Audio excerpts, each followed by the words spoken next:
ചരിത്രത്തിൽ ബി.ജെ.പി. എൻ.ഡി.എക്ക് കിട്ടിയ വലിയൊരു മുന്നേറ്റം ആണ് നമ്മൾ ഇന്ന് കാണുന്നത്. അതിനുവേണ്ടി ഞാൻ പാർട്ടിയുടെ പേരിൽ എല്ലാവരുടെ പേരിൽ വോട്ടർമാർക്ക് എല്ലാവർക്കും നന്ദി പറയുന്നു. ഈ വിജയത്തിന് പിന്നിൽ വികസിത കേരളം ടീം വികസിത കേരളം ഓരോരോ സഹപ്രവർത്തകരുടെ അധ്വാനവും നമ്മുടെ ലീഡർഷിപ്പിന്റെ ഒരു കളക്റ്റീവ് ഒറ്റക്കെട്ടായിട്ട് പ്രവർത്തനം ആണ് ഇതിന്റെ പിന്നിൽ ഉള്ളത്. അവർക്കും ഞാൻ നന്ദി പറയുന്നു. ബി.ജെ.പി.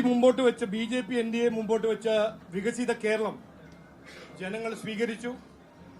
അതിന്റെ ഒരു റിസൾട്ടാണ് നമ്മൾ ഇന്ന് കാണുന്നത്.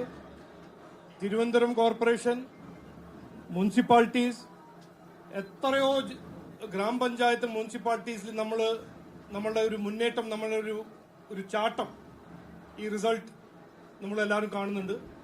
ഇനി ഈ ഒരു അനാലിസിസ് എല്ലാം കഴിഞ്ഞ് നമ്മൾ കൃത്യമായി നമുക്ക് കാണാൻ കഴിയും, ഒരു 20% മേലെ നമുക്ക് വോട്ട് കിട്ടിയിട്ടുണ്ട്.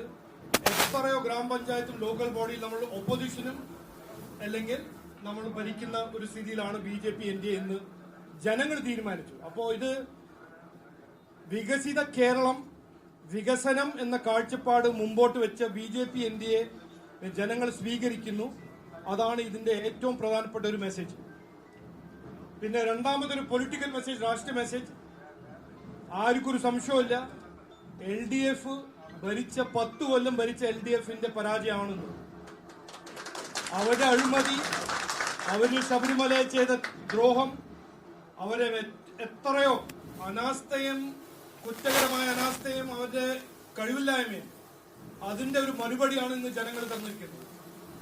ഇനി ആ LDFന്റെ കാലങ്ങളെല്ലാം കഴിഞ്ഞു. കോൺഗ്രസിന് കിട്ടിയ ഒരു മുന്നേറ്റം അത് കറക്റ്റാണ്. അവർക്ക് നല്ലൊരു ആന്റി ഇൻകംബൻസി വോട്ട് അവർക്ക് കിട്ടിയിട്ടുണ്ട്. പക്ഷേ ഞാൻ കൃത്യമായി പറയാൻ ആഗ്രഹിക്കുന്നത് അതൊരു ടെമ്പററി ഫിനോമിനനാണ്.